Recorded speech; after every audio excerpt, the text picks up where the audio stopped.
Everybody in the military, we fight the nation's battles. That's what we do.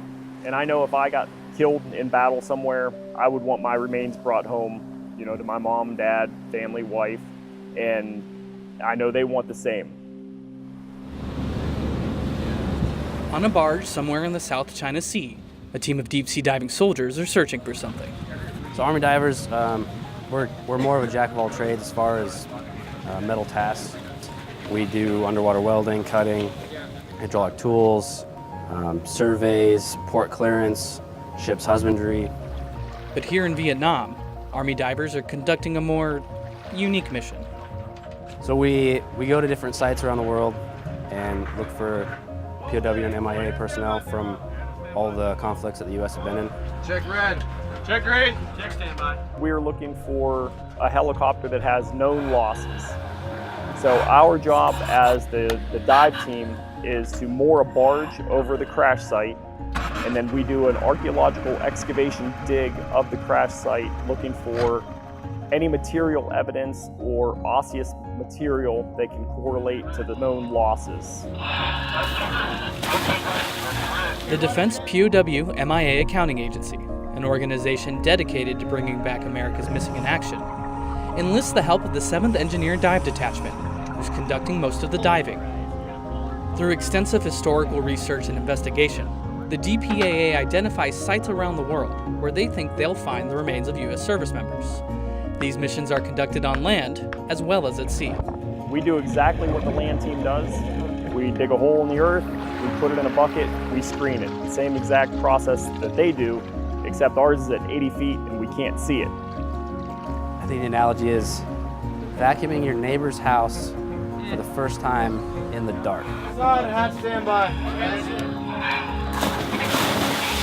Specifically to this site, it's about 3 or 4 feet of silt. So I don't know if anybody has gone through a swamp, but I went to one with my wife and she got out of a kayak and put her foot down and it went all the way to her hips. That's about like what it is, except you can't see in front of your face. And they don't have a lot of time to do it either. The last DPA mission, we had 6 hours of bottom time. So we had 6 hours to do whatever we could for each diver, one diver. Now we have to split that 6 hours up into 55 minutes for each diver. We do like 4 or 5 dives a day for 55 minutes each. We're not even touching 6 hours. As divers, we got to be worried about a lot of stuff down there, but you get to work. We have no time. You get down, get to your basket, get to your dredge, go to work. Probably the most dangerous challenge, however, are the risks of diving at this depth for this period of time. The deeper you go, the more decompression you're gonna owe. That's why you see us, rushing up, they rushing the guys up, sitting them down and having them put them in a chamber. To make the most of their limited time, they use a decompression chamber to ensure the divers don't suffer from decompression sickness. Your body builds up nitrogen in its system. So when you breathe it out naturally. But when you're underwater and it's pressurized, it doesn't come out fast enough through natural respiration.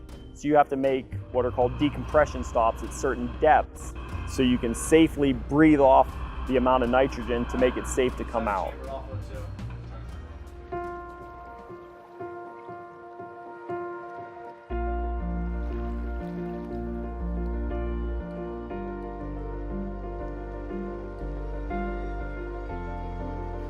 Despite the complexity of the work, the team never loses sight of why they're there. If you were lost for 75 years and your family didn't have closure, that'd be a big deal for a lot of people. It takes you to a more emotional point in your life where you think about how you can help those people, and for us specifically, it's in the water. So if we can get down to a dive site, get on bottom, and search for these guys until we find them, that's what we're gonna do. And we're all extremely glad that we can get the opportunity to do that.